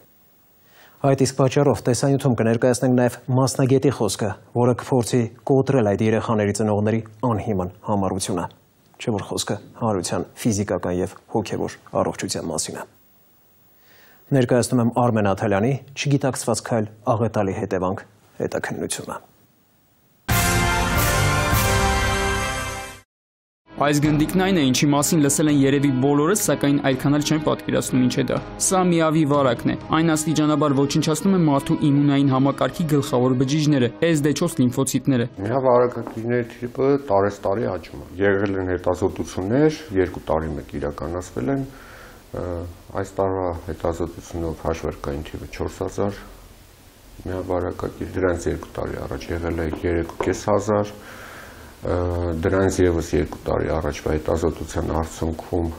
եղել է 2700 հոգի։ Այս թվերը խիստ միջինացված են, ասում է Հովհաննես Մադոյանը։ Հայաստանում միավ վարակակիրների թիվն աճում է ոչ թե երկրի ներսում շրջապտույտի, այլ դասից բերվելու ավելի կոնկրետ խոփանջիների հաշվին։ Ընդհանուր առմամբ այս վերջին 3 տարիներին արձանագրված դեպքերի մեջ 73%-ը փաստորեն պայմանավորված է այսպես կոչված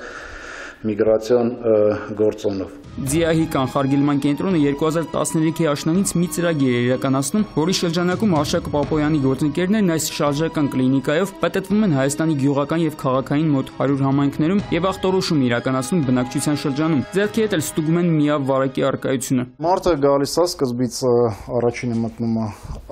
այս կողմի այս սենյակում, որտեղ ասենք կատարվում է խորհրդատվությունը, այնտեղ տեղում արյունը վերցնում են, հետազոտություն է կատարում։ Այս իրը հիշեցնում է հեղիության տեստ։ Սա իսկապես տեստ է, սակայն միավ վարակը որոշելու տեստ։ Ահա այստեղ լցվում է արյուն, ավելացվում է ահա այս հատուկ նյութից եւ սպասում են 10 րոպե։ Եթե ահա այստեղ առաջանում է 2 գիծ, ուրեմն պատասխանը դրական է, մարդու մոտ կա միավ վարակ։ Մենք տեսնում ենք, որ 1 գիծ է, ուրեմն մարդու մոտ միավ վարակ գոյություն չունի։ Մոտ 15000 մարդ է, միգրանտներ, նրանց զուգընկերներ եւ համայնքի բնակիչներ հետազոտվել միավ վարակի վերաբերյալ եւ այդ հետազոտությունների արդյունքում հայտնաբերվել է միավ վարակի ընդհանուր առմամբ 32 դեպք։ Հետաքրքիր է, որ ավանդաբար ռիսկի խումբ համարվող, ասենք թմրամոլների կամ մարմնավաճառների շրջանում միավի տարածումը Հայաստանում նվազել է, փոխարենն աճել է պահպանողական դրվածք ունեցող գյուղերի բնակիչների շրջանում, ի հաշիվ աշխատանքային միգրանտների։ Կարևոր փաստ, Ռուսաստանում միավ վարակակիրների թիվը 100 բնակչի հաշվով 4 անգամ մեծ է Հայաստանի հիմնադրամների թվից։ Դասական պատկեր կա, երբ որ ամուսինը խոպանում գտնվելու ժամանակ վարակվել է, միավ վարակով վերադարձել է, վարակը փոխանցել է կնոջ եւ ծնվել է վարակակիր երեխա։ Իդեպ, կինը կարող է դեղորայք ընդունելով առողջ երեխա ծնել, եթե ժամանակին տեղեկանա իր հիվանդության մասին։ Մազերում սակայն այս թեման տաբու է։ Ամեն ինչ հանգում էր նրան, որ կինը ասում էր, որ ես նման թեմայով իմ ամուսնու հետ չեմ կարող խոսել։ Տարական ասում էր ուզում եք ինձ ծեծի։ Մեր զրուցակցի հետ ծանոթացանք Հովհաննեսի հասարակական կազմակերպության գրասենյակում։ Պատմում է, որ 2005-ին ընկերների հետ մեկնել է Ռուսաստան աշխատելու։ 6-7 ամիս էր աշխատում էի, մի հատ աղջիկա հետ ծանոթացա։ Ու այդ աղջիկա հետ մինչև 2009 թիվը ապրել եմ։ 2009-ին երիտասարդի առողջական վիճակը վատանում է, վերադառնում է Հայաստան, այստեղ բուժ զննում անցնում։ Ուղարկեցին կատերի, ուղարկեցին ստեղ, ուղարկեցին դե չեն հասկանում ինչ է հետս կատարում, սաղ մկաններից ցավում էր ու գնալով վատանում էի։ Բժիշկ ասեց, իսկ չես գնացել, բան վարակի դեմ ստուգվելու, ասի չէ, բա գնա, մի հատ գնա, էդ էլ գնանք։ Հենց գնացի ու արդեն դե իմացա, որ վարակվել եմ։ Իմ մոտետս իջել էր համարյա 20 քանի, 27 էր դարը։ Իմունիտետը 27 նշանակում է, որ 1 խորանարդ միլիմետր արյան մեջ իմունային SD4 լիմֆոցիտները ոչ թե 800-ից 1200 են, ինչպես առողջ մարդու մոտ, այլ 27։ Հրաշք է, որ նա դեղեր ընդունելով սկսել է ուշքի գալ, հետո մտածել կատարվածի մասին։ Զանգեցի այդ խոսացի, ասեցի, որ սենց խնդիր է, գնաց ինքն էլ անալիզ տվեց, պարզվեց, որ իրա մոտել կանեն բանը։ Կա նաև այդպիսի թյուր կարծիք, որ կարելի է միավարակով վարակվել միայն մարմնավաճառներից, բայց երբ որ մենք նայում ենք արձանագրված դեպքերը, վերլուծում ենք դրանք, ապա տեսնում ենք, որ հիմնականում այդ նույն մեր արտագնա աշխատանքի մեկնողները վարակվել են ոչ թե մարմնավաճառներից, այլ քիչ թե շատ, այսպես ասած, ապահով զուգընկերոջից, որի հետ ունեցել են, ասենք, քիչ թե շատ երկար տևական, ասենք, հարաբերություններ։ Ուրիշ մարդ չէ իմ կյանքում բացի իրանից այդ հատվածում 100% ես իրանից եմ վարակվել։ Հայր տղամարդու մոտ մի հատ մեծ արտահայտություն կա մաքուր աղջիկ։ Մաքուր աղջիկ հասկացողությունը հիմնականում ասում են կանանց, ովքեր ունենում են մշտական զուգընկեր, մշտականը դե մի քիչ հարաբերական է։ Պարզվում է, խոպանչիներն արտերկրում զուգընկերուհի ընտրելիս միավ վարակից խուսափելու համար առանձնահատուկ ուշադրություն են դասում կնոջ մասնագիտության վրա։ Դες մի քանի հոգի կային, որ հատուկ ընտրել էին այնպիսի կանանց, ովքեր աշխատում էին սննդի օբյեկտում, մանկապարտեզում, մեկն էլ կար բուժքույր։ Ու համոզված էին, որ այդ կնոջից ինքը վարակ ձեռ չի բերի, բայց ես որ պատմեմ այդ երեքն էլ վարակ ձեռ բերած մարդկանց մասն է։ Հայաստանում միավ վարակագիրների հետ կապված կա մի խնդիր ևս՝ վարակված երեխաները։ Նրանց թիվը մոտ 37 է, որոնցից միայն 2-ը գիտեն իրենց հիվանդության մասին։ Խնդիրն այն է, որ այդ երեխաների մի մասը 12 տարեկանից բարձր են, եւ հաշվի առնելով երբեմն արագ ընթացող սեռահասունացումը, բացառված չէ, որ նրանք կարող են, ասենք, փորձել սեռական կյանք սկսել։ Դրանից բխող տխուր հետևանքներով։ Երեխան հաբեր է ընդունում, կասկած բնականաբար երեխան ունի, որ իր առողջականի հետ ինչ-որ մի բան այն չէ, բայց ծնողները ներկայացնում են, որ դա կամ այդպես վիտամինային հավելում է, կամ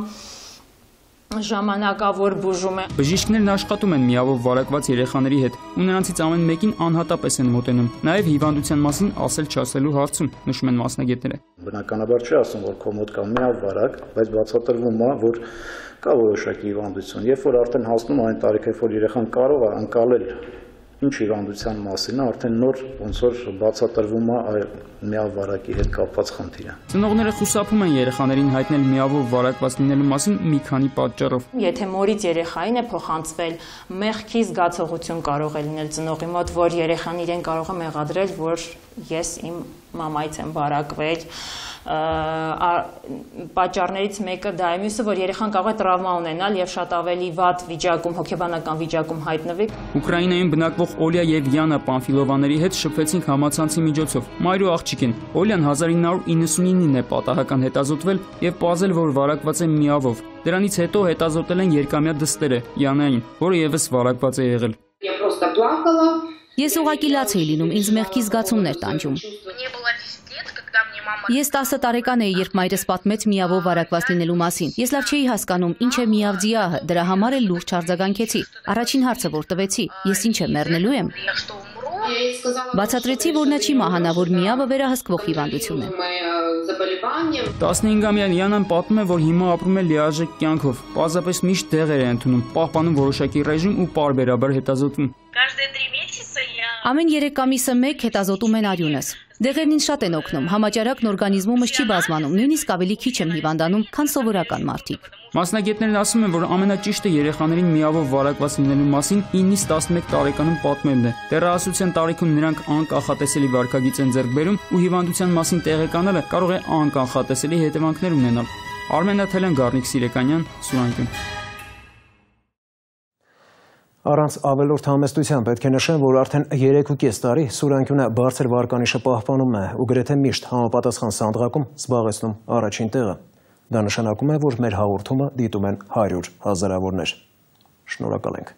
Բայց արդեն առիթ ունեցել եմ ասելու, որ հատկապես վերջին էջը դիտարկեք նաև որպես դժբախտ դեպքերից ու պատահարներից խուսափելու յուրօրինակ ահազանգ։ Թերևս նաև խոստովանեմ, որ առայժմ սպասված արդյունք չեն գրանցում ու հետևանքը նորանոր զոհեր։ Միայն անցած 10 օրում 4-ը։ Սարսափում ես, երբ ծանոթանում ես վիճակագրությանը, մեկ տարում ճանապարհատրանսպորտային պատահարներից մոտ 400 զոհ։ Իսկ պատճառը գուցե մեր մեջ փնտրենք ու դեսուդեն չընկնենք, թե տեսախցիկներն ու արագաչափերն են լարվածություն ստեղծում, ճանապարհներն են վատը, ճակատագիրը, դիմացինն է մեղավոր եւ այսպես շարունակ։ Արագության գերազանցման, երթևեկության կանոնների չիմացության հետևանքով վթարների մեղավորը միմիայն մենք ենք։ Մնացած պատճառաբանությունները նման են օդ տատանելուն։ Ու հենց դրանց պատճառով էլ եւս 4 զոհ ունեցանք, ընդ որում նաեւ 13-ամյա մի երեխա։ Ստաֆենք, այդպես շարունակել չի կարելի։ Իդեպ չարժե տեսախցիկներից բողոքել։ Դրանք ճշմարտության բացահայտման յուրօրինակ ինդիկատոր են, որոնց միջոցով մասնավորապես հեռուստադիտողը հնարավորություն է ունենում պարզելու, թե ինչն ինչոց է կամ ով է, հատկապես ողբերգական ելքով պատահարի դեպքում։ Այդպես ապահովագրվում ենք նաև մենք, քանի որ վարորդը այլևս չի կարող հերքել իր մեղքը։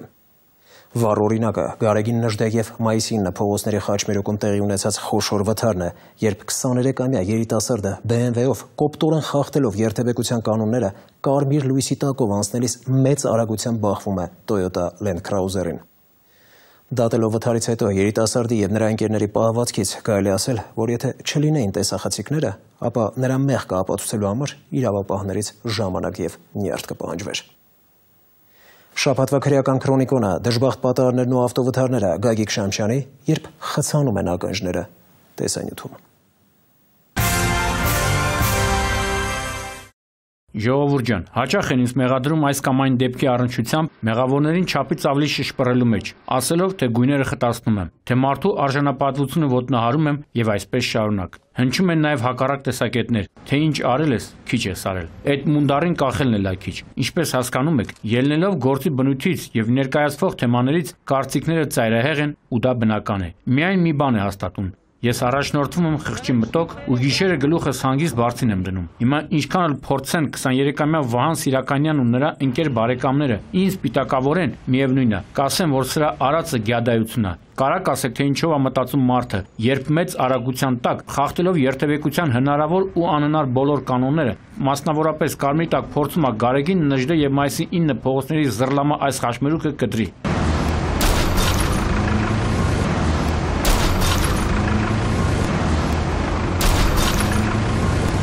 Հիմա որ ասեմ, թե ինչով է մտածել կնեղանան, դրա համար կսահմանափակվեմ, մտածելու համար ուղեղ է պետք արտահայտությամբ։ Կարծում եմ, հենց նույն կերպ էլ մտածել է Toyota Land Cruiser-ի վարորդ Կարեն Ֆիդանյանը, հենց որն էլ իր մեքենայով օրը ցերեկով ճաշակել է երիտասարդ Շումախերի ողջ հմայքն ու թշվառությունը։ Այո, տեսակ թե ինչ արագության տակ է Սիրականյանը բախվում Toyota-ին, այնուհետև դուրս գալիս երթևեկելի գոտուց եւ հայտնվում մայթին։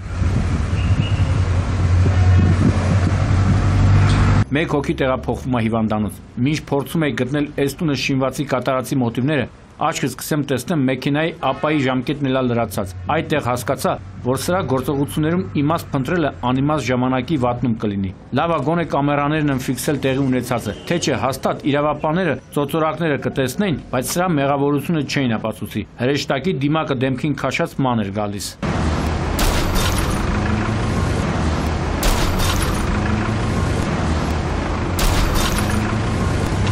Էս էլ ներկայացված վթարի վայրից մի քանի մետր վերև է, Հայրենիք կինոթատրոնի մոտ։ Տարբերությունն են, որ մեքենաների մագնիշներն են տարբեր ու պատճառը կարմիր լույսի տակով անցնելը չէ, թե չէ մնացածը նույնն էր։ Դեպքը տեղի էր ունեցել գիշերը ժամը 2-ի սահմաններում։ Իդեպ այս գիշերային երթևեկությունը ամենաահավորն է, մարդիկ զգոնությունը կորցնում են, մտածելով, թե շատ մեքենաներ չկան ու հենց դրա արդյունքում էլ հայտնվում են անելանելի վիճակում։ Ընդ որում գիշերային ժամերի պատահարները ցավոք հաճախ ունենում են ողբերգական ավարտ, կապված արագության գերազանցման հետ։ Հա, վերջը ինչի վրա էի կանգնել, հիշեցի, վթարը պետք է նկարագրեի։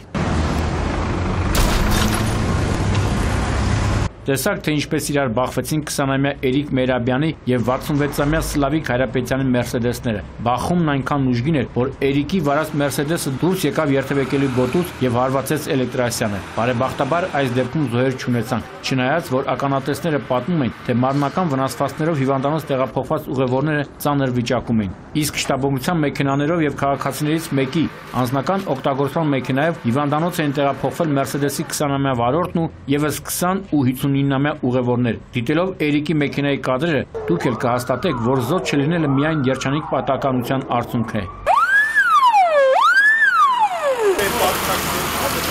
Աղեր մի քիչ հետ կանեք, ժողովուրդ իր գործն անի։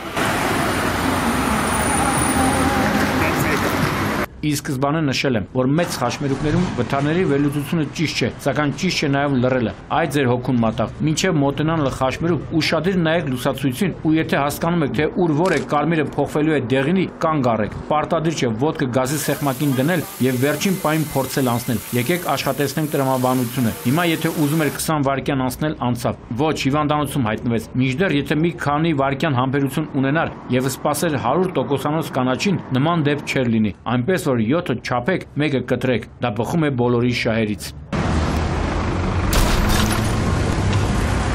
Մեքենայի դեմը, ուղղը, այդքան դեմը, ետնի վրա։ Եթե չլիներ այս անհարմար վիճակում հայտնված մեքենայի վարորդի լիխաչությունը, ով կիմանար, որ Բարդաչոկում զենք է կրում։ Որն էր Ստանիսլավսկ ու հայտնի Բանաձևի համաձայն մի օր կկրակի, երբ հասա դեպքի վայր, իրավապանները արդեն գլուխ էին կոտրում այս նախոտկայի վրա։ Իհարկե, այն բանից հետո, երբ բարով խերով մեքենայի վարորդին եւ ուղևորին օպերատիվորեն դեպքի վայր ժամանած շտաբողության բրիգադի եւ սրտացավ քաղաքացիների օգնությամբ դուրս են բերել մեքենայից ու տեղափոխել հիվանդանոց։ Քնիչ Արի է։ Զենքի մասին ավել պակաս չեմ խոսա, քանի որ նախաքննություն ընթանում։ Կպարզի օրինական է թե ոչ, կարող արդեն կրակել է թե ոչ, կկենտրոնանան վթարի վրա։ Կարծես արդեն ավանդույթ է դարձել, որ Երևան-Գյումրի այս անիծված ճանապարհին գոնե ամիսը մեկ մի մեքենա պետք է նման դիրք ընդունի։ Ու հիմնականում մեղավորությունը հենց նման վիճակում հայտնված մեքենաների վարորդներինն է։ Տեսնում եք, որ այլ մեքենա չկա։ BMW-ի վարորդը դուրս է եկել հանդիպակաց երթևեկելի գոտի եւ մոտ 150 մետր գլխի վրա շրջվելով հայտնվել ձորում։ Այդտեղից է չէ եկել։ Այս ծառերը սաղ պոկ է, հանդիպակաց։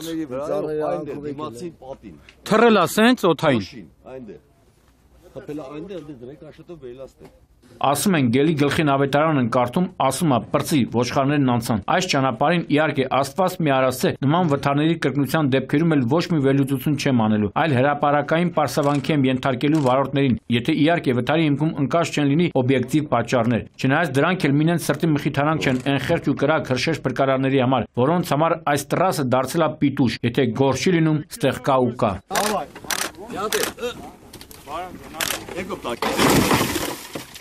Եկավ Դիլիջանի սեզոնը, իսկ դա նշանակում է, որ շաբաթը մեկ Դիլիջանի պավարոտներին կուկուռուզ կճաշակենք։ Անցած մի քանի տարիների փորձն է հուշում, երբ շաբաթը մեկ մի վթար էր տեղի ունենում։ Այս տարվա բացումն արեց 24-ամյա Արտաշես Միրզոյանը, որը Դիլիջանի առաջին ոլորանում Գրանդ Չերոկիով դուրս էր եկել հանդիպակաց գոտուց եւ մոտ 15 մետր կողաշրջվելով հայտնվել անտառում։ Հակել է այս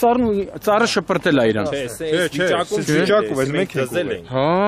կողաշրջված եղե։ Շրջված եղես դզել ենք։ Փորձեցինք անենք։ Ու հաստատ երիտասարդը Աստծուց պետք է շնորհակալ լինի ու մի մոնվառի, որ այս տեղանքում է հայտնվել, այլ ոչ թե ձորում, ինչին մնացել էր 5 րոպե, եթե իհարկե չլինեին հաստաբուն ծառերը։ Հենց դրանք են փրկել երիտասարդի կյանքը։ Ու նենց խնամքով էին ընդունել հյուրընկալ գիրքը, որ վարորդը նույնիսկ չէր էլ վիրավորվել։ Այստեղ ժամանակին նշաններ ա եղել,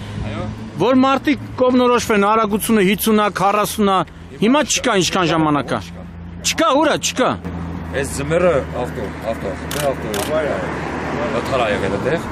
մեքենան իր հետ այդ նշանները տալու։ Բայց դժվար է այդ նշանները դնել։ Դժվար չի դնել։ Ինչպես հաճախ է լինում նման դեպքերում, մի տևական ժամանակ վթարված մեքենայի վարորդը, ճանապարհային ոստիկանները, փրկարարներն ու ձեր խոնարհ ծառան սպասում են, թե ում միջոցով եւ երբ կհանձնի վերամբարձ կռունգը։ Այս անգամ էլ ստիպված եղանք սպասել, ու երբ հասկացանք, որ մեր մոտ երկնքից մանանա չի թափվում, ստիպված եղա զանգել մի քանի տեղ ու վերջո բոլորի սամփերության բաժակը դատարկվեց։ Այս հարցը մնում է օդում կախված։ Ով է պարտավոր նման դեպքերում ապավել մեքենայի դուրսբերումը։ Ինչու ասենք ճանապարհային ոստիկանությանը միջոցներ չի հատկացվում նման դեպքերի համար։ Ինչու պետք է խնդրելով եւ համոզելով միջար անենք ու նման լիքը ինչուներ, որոնց պատասխանը ակնկալվում է կառավարությունից։ Այո, չէ։ Բան, սելակ հաշարտային ու sense պավարոստու։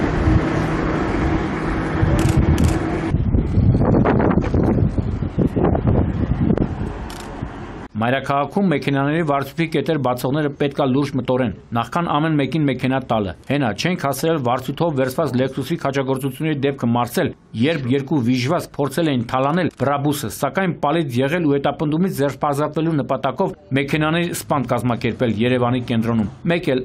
վարձված Brabus-ն է դառնում մեքենաների ջարդի պատճառ։ Այժմ կարող եք դիտել վթարի պահը։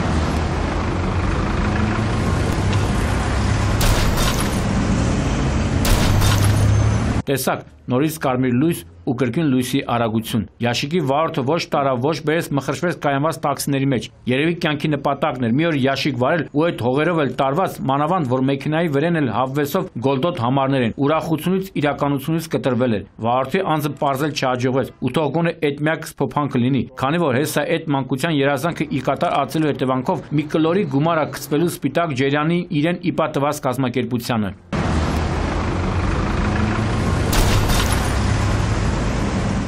Թեպետ իսկ փոփանք էլ կա, համ էլ թաթալաբազը ողջ մնաց, համ էլ երջանիկ պատահականությամբ տաքսիների մեջ մարդ չի եղել, բայց այս դեպքը եւս մեկ անգամ վկայում է, որ փորձանքը գալուց առաջ ոչ մեկին չի արցնում, սակայն եթե յուրաքանչյուր ոք իր մեջ ինքնակազմակերպվելու ուժ գտնի, հետևի օրենքի տառին, նման դեպքերը նվազագույնի կհասցվեն, իսկ մեքենաները վարձույթով տվող կազմակերպությունների ղեկավարները, կրկնում եմ, մտորելու առիթ ունեն, պատասխանատվության բեռը շատ ծանր է։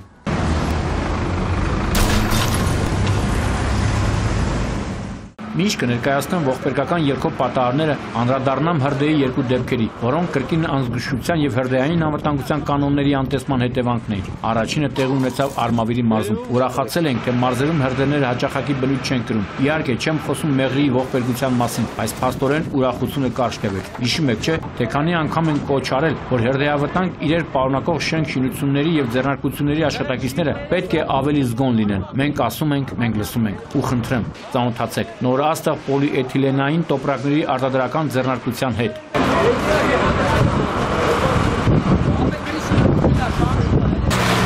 Ապնատ ո՞վ է հարմատրայցա բերեն ավտոմեջներից։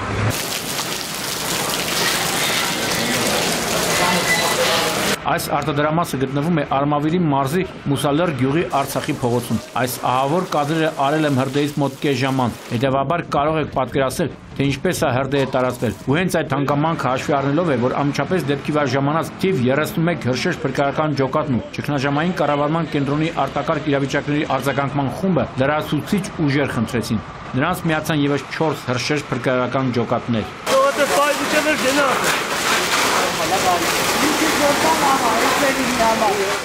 Եթե կարճ ժամանակում այս ամբողջը չկազմակերպվեր, եթե չլինեն ստրտացավ քաղաքացիներ ու նաև տեղի աշխատակիցներ, հայտնի չէ, թե ինչ կմնար։ Այսինքն հայտնի է, նոր աստղը կվերածվեր մարած աստղի։ Հրդեհաշիժման աշխատանքները ավարտելուց հետո վերջնականապես պարզ դարձավ, որ երկհարկանի շինության գույքի մեծ մասը այրվել է։ Այնպես որ նոր աստղի տերերը հիմա պետք է Զալատոյ ֆոնդից գումար գցվեն գույքը վերականգնելու համար, իսկ այս նեղ մաջալին դրա կարիքը չէր լինի, եթե ավելի զգոն ու ուշադիր լինեին։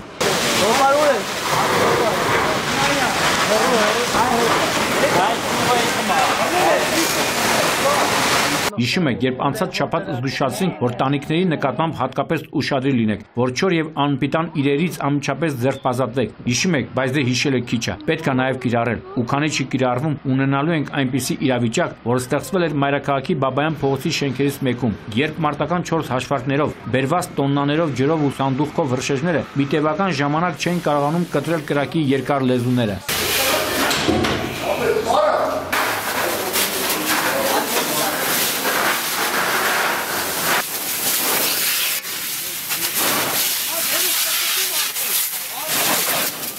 Ընդ որում ծուխը այնպիսի բարձրության էր հասել, որ տեսանելի էր Մայրաքաղաքի տարբեր վայրերից։ Ճիշտ է, քննադատում են կանոնների չպահպանման եւ այլնի համար, բայց նույն շենքի բնակիչների տանջանքը չգնահատել չի լինի։ Հատկապես աչքի ընկավ ազգային ժողովի նախկին падգամավոր տնտեսագետ Վարդան Բոստանջյանը, որն ամբողջովին ընկել էր հերքյաթի հերոս Մոխրոտիկի օրը։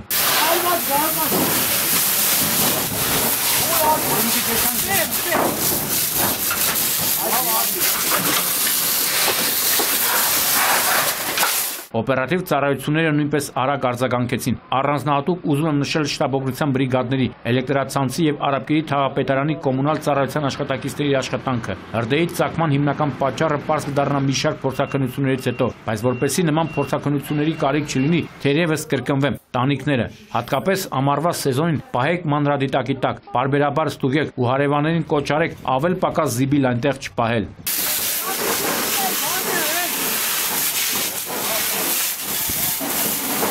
Իսկ հիմա ողբերգական երգով պատահարների մասին։ Սկսեմ Մայրաքաղաքում տեղի ունեցած արտակարգ դեպքից, երբ վերապրում եմ այն ամենը, ինչ տեսա ու արձանագրեցի հունիսի 21-ին Գուրգենյան Նրբանցքում, կոկորդս լսվում է ու ջանովս կրկին դող անցնում։ Երեկոյան ժամը 18:10-ի սահմաններում 911-ը ահազանգ ստանում, թե նշածս Նրբանցքի թիվ 2 կոտորակ 5 շենքի մոտով հոսող ջրանցքը ավտոմեքենա է ընկել եւ ներսում արգելափակված երեխա կա, ու նրան դուրս բերելու համար անհրաժեշտ է փրկարարների օգնությունը։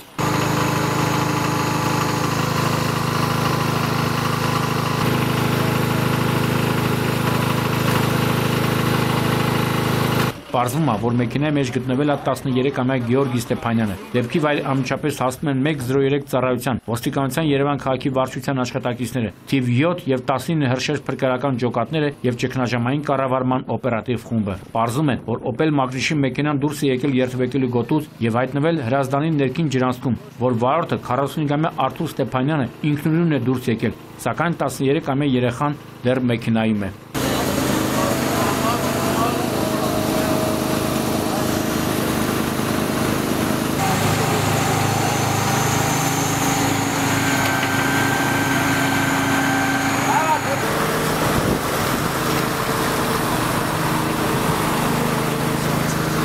հրշեջ փրկարարները, 2 երիտասարդ տղաներ եւ թիվ 1 համալսարանական հիվանդանոցի 2 աշխատակից բժիշկներ ջրանցքից դուրս են բերում երեխային եւ տեղափոխում Մալաթիա բժշկական կենտրոն, որտեղից էլ Սուրբ Աստվածամայր բժշկական կենտրոն։ Բժիշկները նրա առողջական վիճակը գնահատել էին ծանր եւ դեպքից 2 օր անց երեխան վերակենդանացման բաժանմունքում մահացավ։ Իսկ ղեկին եղել էր նրա հայրը, որին մինչ հիվանդանոց տեղափոխելը տեղում հոգեբանական օգնություն էին ցուցաբերել նույն թիվ 1 համալսարանական հիվանդանոցի 2 բժիշկները։ Չգիտեմ, խոսքերն ուղղակի ավելորդ են։ Ծանր ողբերգություններ։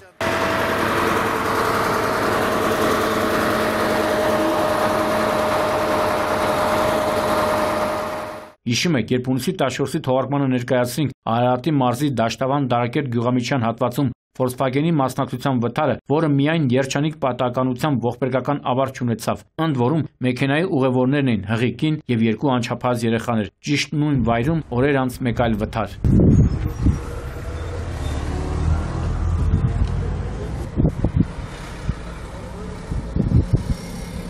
Այս անգամ 24-ամյա Սերով Վարդազարյանն է օպելով դուրս գալիս երթվեկելի գոտուց եւ կողաշրջվելով հայտնվում Դաշտամիջյան հատվածում։ Նրա ուղևորը, որը նաեւ համագյուղացին էր, 23-ամյա Մեհեր Գալստյանը տեղում մահանում է, իսկ վարորդը տեղափոխվում է Մասիսի հիվանդանոց։ Բոլորանա այնա չեն կարում էլի։ Սենց եկել է, հա։ Այս իր հետքերն է։ Միանշանակ արագությունն է։ Պատրաստ եմ անգամ իմ հասցեին կշտամբանքներ լսել, բայց չասել չեմ կարող։ Սերով ջան, եւ 2 շաբաթ առաջ ներկայացրինք Volkswagen-ի մասնակցության վթարը, նաեւ զգոնության կոչ հնչեցրինք, ասելով, թե միշտ չէ, որ բախտը բերում է։ Տեսար, ինչ կարա պատահի, եթե ականջալուր չես լինում։ Մահացավ երիտասարդ տղա, որը դեռ չէր բոլորել կյանքի 24 գարունն ու ինչն էր պատճառը։ Լավ, ինչքան կոկորտ պատռենք, ինչքան նյարդ քայքայենք, որ հասկանան, մի գերազանցեք էլի այդ անտեր արագությունը։ Ինչը այդ աշխարհի դարձը ձեզ ընտվել, որ արագությունները չեք նվազեցնում ու փորձում եք դրա տակից դուրս գալ։ Ցավակցում ենք մահացածի հարազատներին։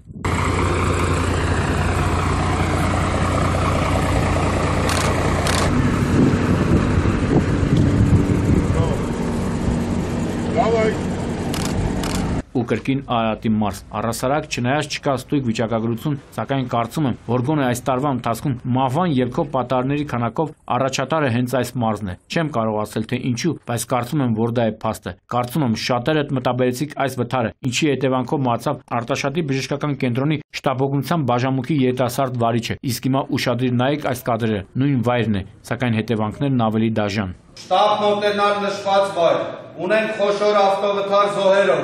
մոտենալ եւ ապահովել այդ ծառայությունների աշխատանքը։ Էդի ոսկորն է։ Հա։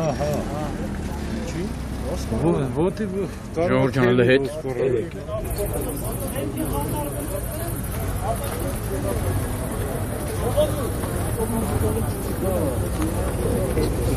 Արտաշատ վերին Արտաշատ ավտոճանապարհի 3-րդ կիլոմետրն է։ Բախվել են Ford Transit-ն ու Զրովեցը, որից հետո վերջինը հայտնվել է Դաշտամիջյան հատվածում։ Բախման ուժգնությունը հասկանալու համար նույնիսկ տեսախցիկ էլ պետք չէր։ Մեքենաների վիճակից կարելի էր պատկերացնել Ford Transit-ի վարորդը, 60-ամյա Գառնիկ Բադալյանը եւ Զրովեցի վարորդը, 42-ամյա Մանուկ Զոզոյանը տեղում մահացել են։ Եվս 2 հոգի, այդ թվում Ford-ի ուղևոր 11-ամյա Հրաչա Բադալյանն ու Զրովեցի ուղևոր 24-ամյա Արման Խաչատրյանը ծանր մարմնական վնասվածքներով տեղափոխվել են Արտաշատի հիվանդանոց։ Այս 10 տարեկան երեխուն Ford-ի մեջ նալը տարել են բան։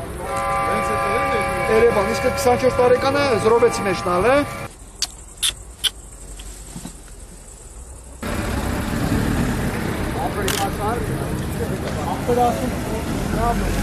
Կարծում եմ, որ այս դեպքում նաև գործ ունենք արագության գերազանցման հետ։ Ճիշտ է, նաև մեքենայի տեխնիկական պարամետրերն են թույլ, մասնավորապես Զրովեցի, սակայն եթե չլիներ արագության գերազանցում, նման օրը չէր ընկնի։ Փաստի առթիվ հարուցվել է քրեական գործ, հենց որի շրջանակներում էլ պարզ կլինի, թե ի վերջո ինչն է եղել վթարի պատճառը։ Ցավակցում ենք մահացածների հարազատներին, իսկ վիրավորներին շուտապույտ ապաքինում մաղթում։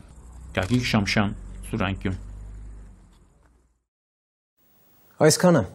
ուղղամիտ լինենք, ճիշտ ապրենք եւ պաշտպանենք ճշմարտությունը։ Մենք ուխտ ունենք։ Միշտ դեպի լույս։ Կհանդիպենք հուլիսի 5-ին ժամը 22-ին։ Աստված պահապան բոլորիս։